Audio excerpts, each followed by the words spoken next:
मेरा नाम रशीद ए रिजवी है।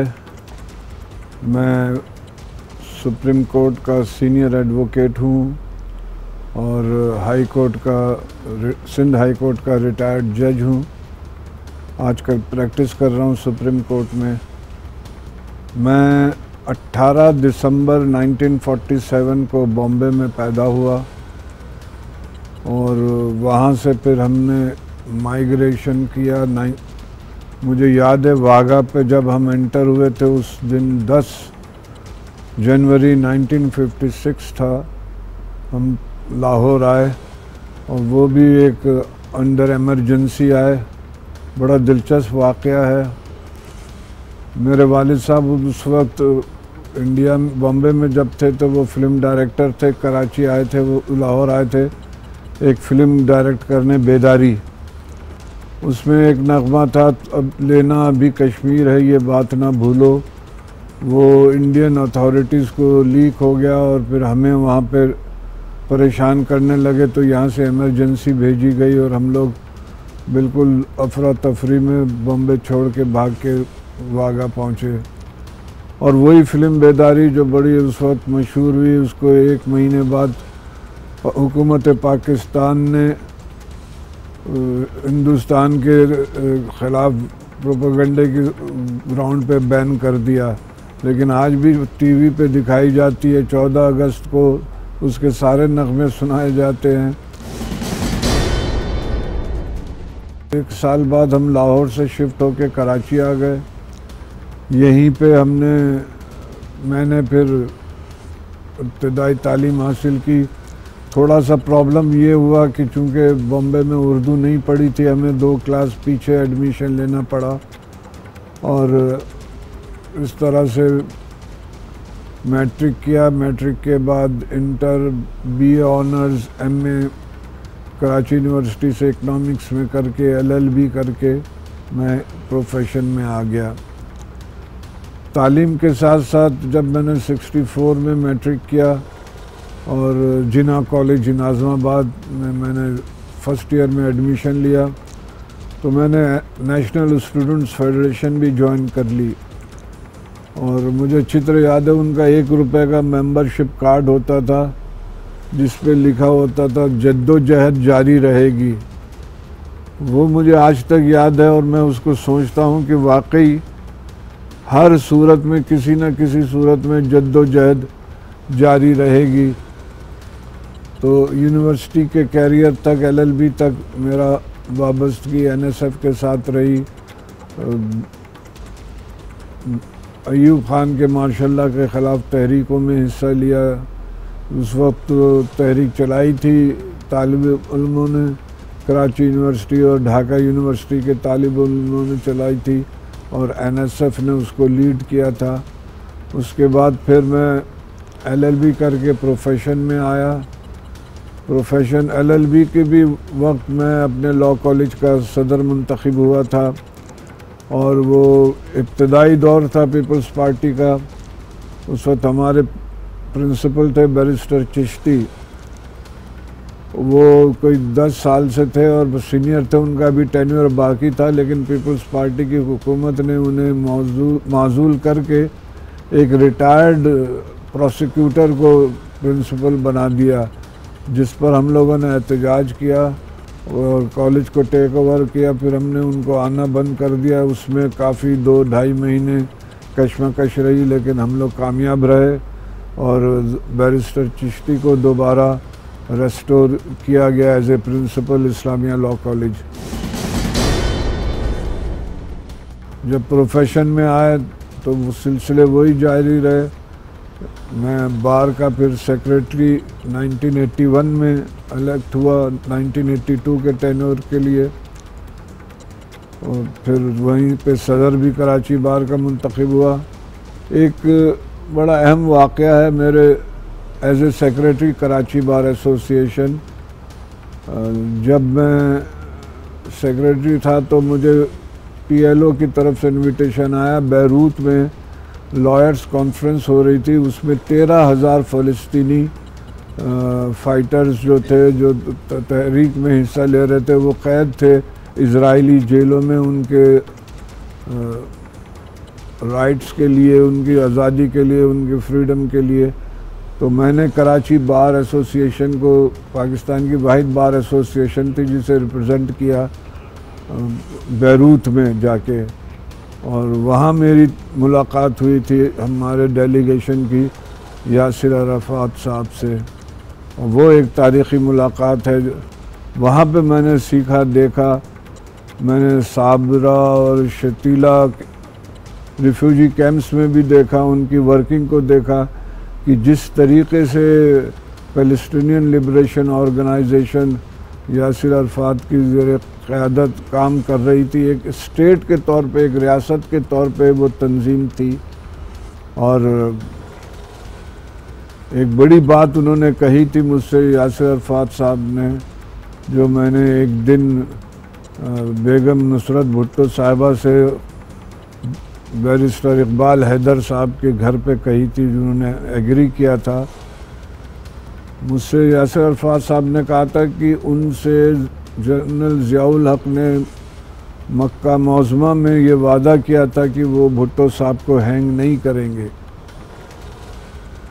और ये मेरे लिए भी शॉकिंग न्यूज़ थी। और मैं जैसी पहली फुर्सत में आया, मैंने मुलाकात करके भुट्टो साहिबा से बात, नुसरत भुट्टो साहिबा से ये बात की। उन्होंने कहा मुझे पहले भी 3 आदमी ये बता चुके हैं कि ज़ियाउल हक साहब ने यासिर अराफात से ये वादा किया था कि वो उन्हें हैंग नहीं करें।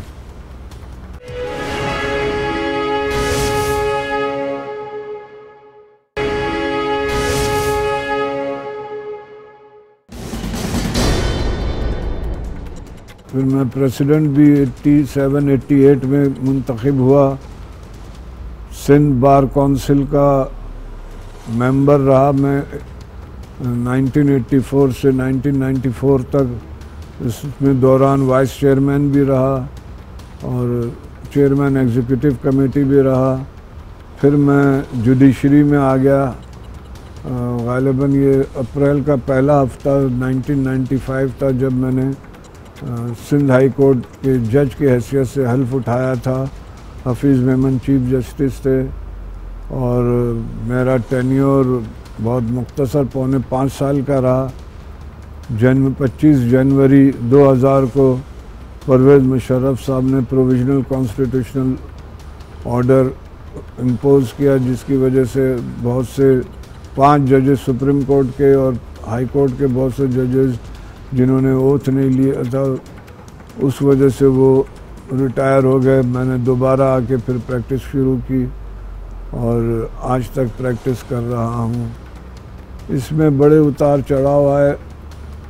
मैंने आते साथ ही मैं लोगों से कहता हूँ कि जहाँ से सिलसिला बेंच पे जाने से पहले मुनक़ता हुआ था जद्दोजहद का, वो मैंने वापस आते साथ ही शुरू किया। मैं सिंध हाई कोर्ट बार का प्रेसिडेंट इलेक्ट हुआ सन 2000-2001 के लिए। पाकिस्तान बार कौंसिल का मेंबर मुंतखब हुआ 5 साल के लिए और मैंने 4 टेन्योर तक पाकिस्तान बार कौंसिल को सर्व किया। 2000 तक पूरे 5-5 साल के 4 टर्म्स थे। इसमें vice chairman Pakistan bar council भी रहा, चेयरमैन एग्जीक्यूटिव कमेटी भी रहा। और सन 2002 से जो हमने LFO के ख़िलाफ़ तहरीक थी, legal framework order 2002 Parvez Musharraf ने, जिसमें 3 साल जजेस की उम्र बढ़ा दी थी। हम लोग इसे कहते थे वट्टा सट्टा, इसलिए कि जुडिशरी ने उस वक्त की 3 साल परवेज़ मुशर्रफ को दिए थे कि वो हुकूमत करे और करप्शन मुल्क से ख़त्म करे। उसी तरीके से इन्होंने, परवेज़ मुशर्रफ की हुकूमत ने लीगल फ्रेमवर्क ऑर्डर इम्पोज करके 3 साल जुडिशरी को दे दिया था कि आप लोग मज़ीद 3 साल हाई कोर्ट का जज 62 के बजाय 65 में रिटायर होगा और सुप्रीम कोर्ट का जज 65 की बजाय 68 में रिटायर होगा। इस पर पाकिस्तान बार कौंसिल और उस वक्त की bar association, supreme court bar association ने भी मिलकर जद्दोजहद की कि बाद में जब तरमीमें अप्रूव हुई पार्लियामेंट से इलेक्शन के बाद 2002 में, तो ये शिक अडॉप्ट नहीं करनी पड़ी। और वो जजेस जो क्रॉस कर चुके थे 62 इयर्स हाई कोर्ट के जजेस और 65 सुप्रीम कोर्ट के जजेस, उन्हें रिज़ाइन करना पड़ा और रिटायर हो गए वो लोग। तो उसके बाद से फिर सिलसिले चलते रहे, छोटी छोटी तहरीकें चलती रही। पाकिस्तान बार कौंसिल से मैं वाबस्ता रहा उस स्ट्रगल में, rule of law, restoration of constitution की। मार्च 2007 आया जब परवेज़ मुशर्रफ साहब ने रेफरेंस दायर किया उस वक्त के चीफ जस्टिस इफ्तिखार मोहम्मद चौधरी साहब के ख़िलाफ़। और उस वक्त हमें भी ऐसा अंदाज़ा नहीं था। मैं पाकिस्तान बार कौंसिल के एग्जीक्यूटिव कमेटी में था और मुनीर मलिक साहब सुप्रीम कोर्ट बार एसोसिएशन के सदर थे। उन्होंने रात गए मुझे फ़ोन किया कि तुम्हें पता चला क्या हुआ? मैंने कहा नहीं।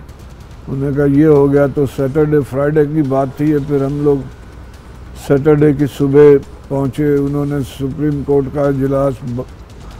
कोर्ट बार का इजलास बुला लिया था और हम लोगों ने एग्जीक्यूटिव कमेटी का हंगामी इजलास बुला लिया था। उसमें हमें अंदाज़ा नहीं था कि हमने 13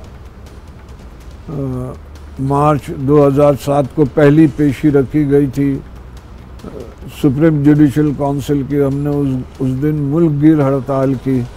लोगों ने बहुत समझाया कि आप लोग ख़ुदकुशी कर रहे हैं, कोई वकील निकल के नहीं आएगा, मिलिट्री गवर्नमेंट है।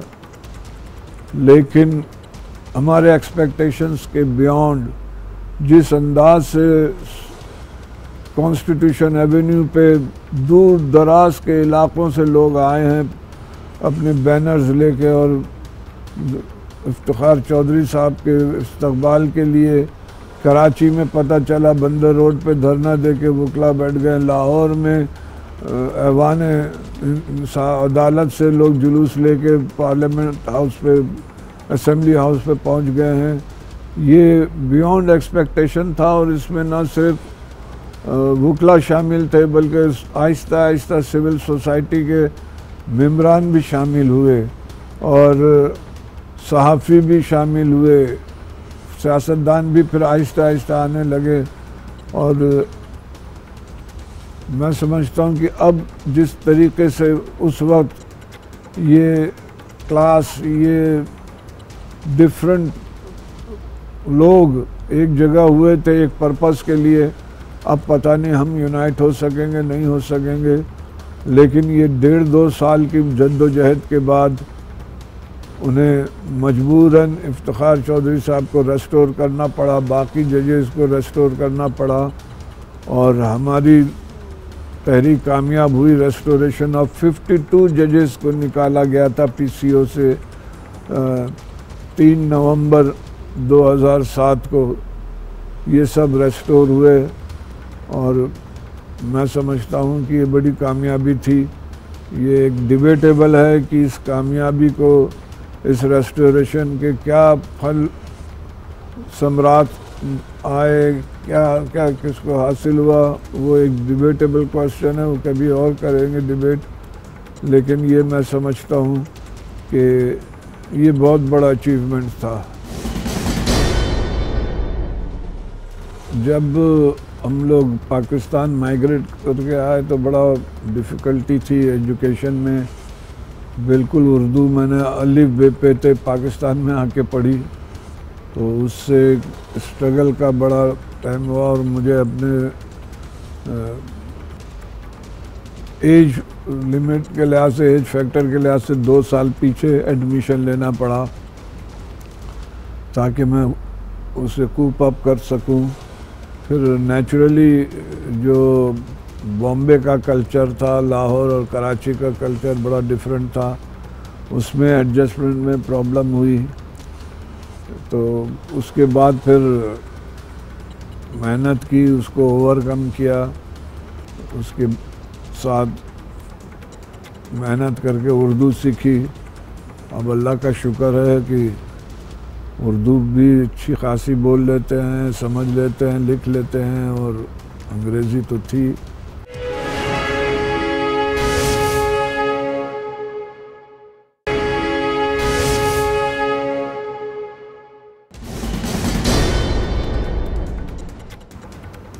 इसके अलावा मैं समझता हूँ कि बहैसियत वकील मैंने 1973 में ज्वाइन किया प्रोफेशन, फिर 95 में जज बना, उसके बाद फिर 2000 में दोबारा प्रोफेशन ज्वाइन किया, आज भी कर रहा हूँ।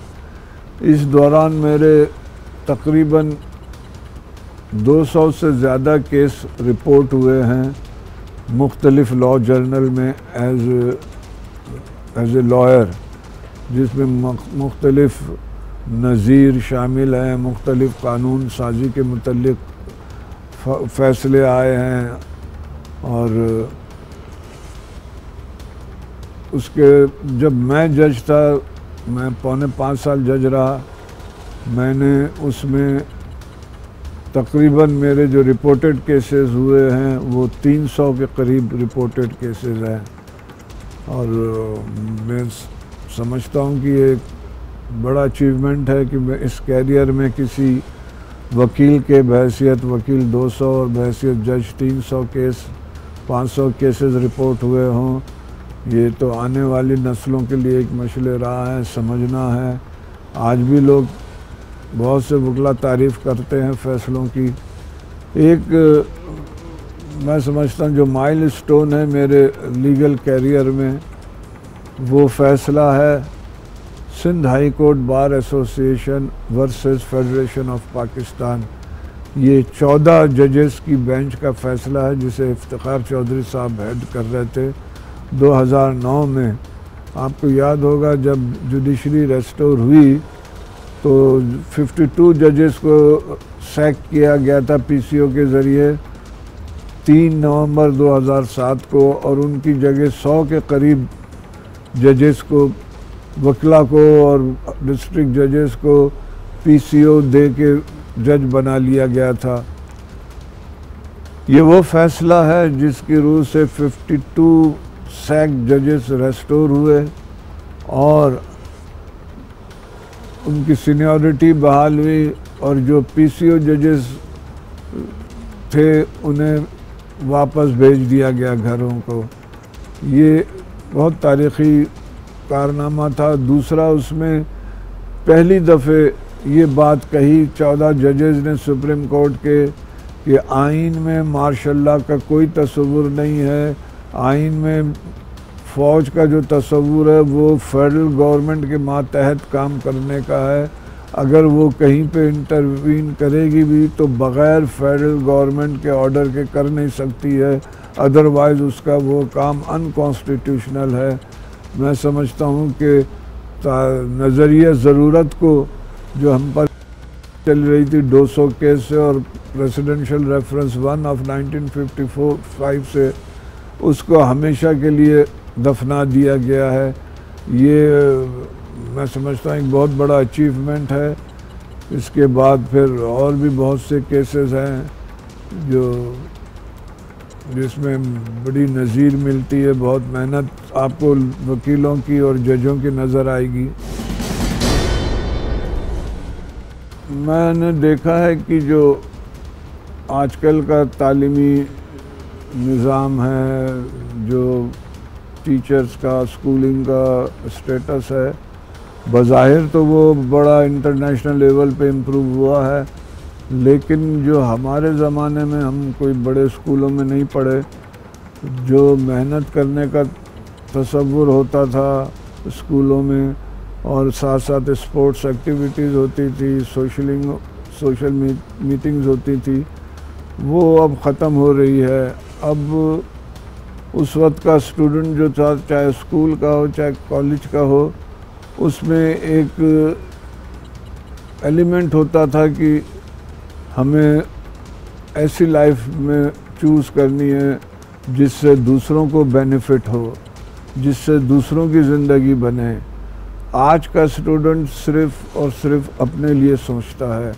उस वक्त के तालिब इल्म होते थे जो आप देखें कि मुख्तलिफ ग्रुपों में सही डिवाइडेड हुए होते थे, लेकिन उनका मकसद दूसरों के ज़िंदगियों को भी संवारना होता था अपनी ज़िंदगी के साथ साथ। ये मैंने एक चीज़ बड़ी अब महसूस की है जो मिसिंग है हमारे स्टूडेंट लाइफ में, स्टूडेंट्स के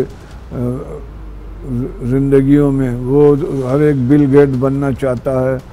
उस वक्त तो आप देखें, उस वक्त के दौर में लोग फैज़ अहमद फैज़ को पढ़ते थे, साहिल लुधियानवी को पढ़ते थे, कार्ल मार्क्स को पढ़ते थे, मौलाना मौदूदी को पढ़ते थे, कुतुब साहब को पढ़ते थे, इजिप्ट के जो बहुत बड़े इस्लामी स्कॉलर थे। अब लोग इससे बहुत दूर हो गए हैं। एक नज़रिए का फुकदान है। आपको सिर्फ अपनी अचीवमेंट क्या चाहिए, आपको एक क्लास से अपर क्लास में जाना है, उसकी स्ट्रगल है। सोसाइटी के लिए, कंट्री के लिए, फैमिली के लिए कोई स्ट्रगल क्या नहीं है। यही कंसेप्ट अब हमारे साथ इदारों में आ गया है।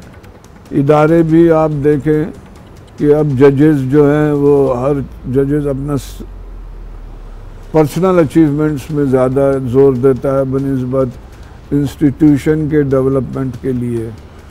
और बात हमने सारी ज़िंदगी अदलिया की आज़ादी की है, उसके लिए लड़े हैं, लेकिन आज इस स्टेज पे आके मैं समझता हूँ कि अदलिया की आज़ादी आप आइसोलेशन में नहीं देख सकते, अकेले नहीं देख सकते कि सिर्फ अदलिया आज़ाद हो और दूसरे इदारे जो हैं वो इम्प्रूव ना हो, वो डेवलप ना हो।